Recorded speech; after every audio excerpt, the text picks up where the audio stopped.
Assim, não precisaremos esperar pelo decreto para nos livrarmos daquele lá. O capítulo se inicia com Xerxes ouvindo a declaração de Esté. A rainha diz que não espera nada do rei. Xerxes fica devastado e deixa o local. Esther continua e fala para suas servas, dizendo que quanto mais a pessoa idealiza algo, mais a pessoa sofre. Esther diz que sempre idealizou um marido que fosse só dela. Durante a conversa, Esther diz que antes de chegar no palácio, ela tinha um noivo. No entanto, ele morreu na guerra. A rainha afirma que no começo não queria estar ali, até que se apaixonou pelo rei. Suas servas tentam defender o rei, dizendo que Xerxes nunca tratou outras mulheres, inclusive a mestres, como ele trata Esther. A conversa termina e Esther procura seu gatinho, e Ariana sai à sua procura. Ariana acha o gatinho na varanda e logo vê o rei andando de um lado para o outro no pátio do harém. Ariana chama Esther para ver aquela cena. Esther pergunta o que o rei está fazendo ali. Neste momento, quem chega é Ária e pergunta o que o rei está fazendo ali e se joga nos seus braços. Ariana afirma que é melhor mesmo não esperar aquilo que não pode ter. Esther concorda e diz que é melhor para todos. O rei dispensa Ária, mas a concubina insiste, causando um mal-estar. Hegai e Sasgás vê toda a cena e repreende a mulher, mandando ela voltar para os aposentos do harém. Hegai pede desculpas ao rei pelo ocorrido e diz que isso não vai mais acontecer. O rei afirma que não vai mesmo. No banquete de Amã, todos os amigos do vilão estão reunidos para prestigiar o momento de alegria.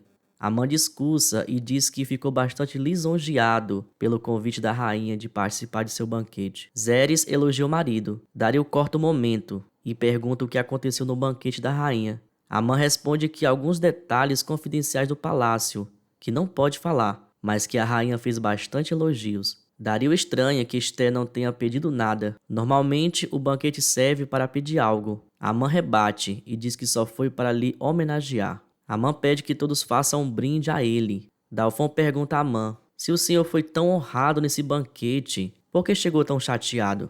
Amã fala que é por causa de um certo judeu que trabalha no palácio. Amã fala que é por causa de um certo judeu que trabalha no palácio. Zeres pergunta se é Mordecai e o que fez dessa vez. Zeres revela que Dalfon apanhou de Mordecai, deixando Amã furioso. Zeres sugere que Amã faça uma forca e que enforque Mordecai nela. Amã acha uma boa ideia e pede que seus filhos providenciem o mais rápido possível. Emineu tenta contornar a situação, dizendo que Zeres disse isso por brincadeira. E Helen repreende o marido, dizendo que Amã sabe o que está fazendo. E vemos ali que a presença de Artabano e Dario no banquete é só uma estratégia para buscar o apoio de Amã.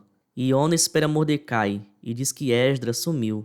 Mordecai sai à sua procura. Varda, mãe de Esdras, sai em busca do menino desesperada, até que Mordecai a encontra, dizendo que ele vai encontrar o garoto e leva Varda para casa. Xerxes chega nos seus aposentos, bastante abalado pelo que ouviu de Esther, e começa a se lembrar de alguns acontecimentos, e Xerxes fica ainda mais triste. Melman aparece e pergunta se está tudo bem. Xerxes pergunta por Arbona. O eunuco diz que ele ainda não voltou do banquete de Amã. Sem sono, Esther levanta e fala com Deus, pedindo que lhe ajude a falar com o rei e que o Senhor dê as palavras certas. Esdras conversa com Joel, que repreende o garoto de estar aquela hora andando sozinho sem a permissão de sua mãe. Sem saber que Emineu e Helen estavam ouvindo, Esdras diz que vai voltar para casa e saber se Esther conseguiu falar com o rei. Helen então fica surpresa e diz que então era Esther, a pessoa que ia interceder pelos judeus. Esdras chega em casa e Varda fica aliviada e dá uma bronca no menino. Enquanto isso, Mordecai segue à procura do garoto.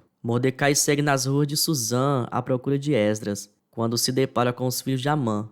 Mordecai se esconde e consegue ouvir o plano da construção da forca, que será preparado para lhe matar. Arbona segue os filhos do vilão e de repente se depara com Mordecai, que se olham, mas não falam nada. Mordecai levanta os olhos para o céu e conversa com Deus a respeito de mais uma provação e pede ajuda divina. Iona lhe encontra e diz que Esdras já está em casa. Iona nota uma tristeza no olhar de Mordecai, mas ele diz que não é nada. Vemos Artabano junto com Dario buscando o apoio de Amã. O vilão diz que a parceria era com a Mestres. Como ela morreu, a parceria acabou. Artabano e Dario ameaçam o vilão. Amã se queixa com Zeres, que fala que logo achará um jeito de se livrar daqueles dois. Xerxes não consegue dormir e pede para chamar o Arbona. O eunuco chega e diz que Arbona não chegou ainda. Xerxes pede que Meumã leia alguma coisa para ele. O dia amanhece e Amã está bastante confiante que o seu pedido seja atendido para que Mordecai seja enforcado. Mordecai triste faz tipo uma despedida para sua esposa Iona e sua filha Hana.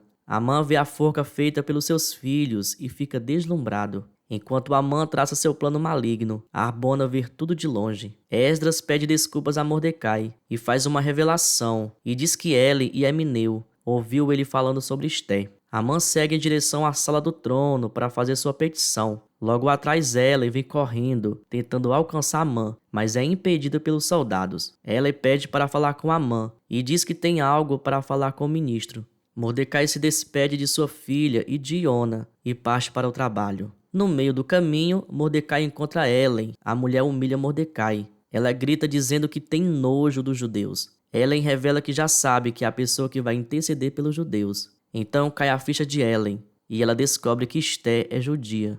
Neste momento, Mordecai e Helen são interrompidos por Amã, bastante furioso, vindo ao seu encontro.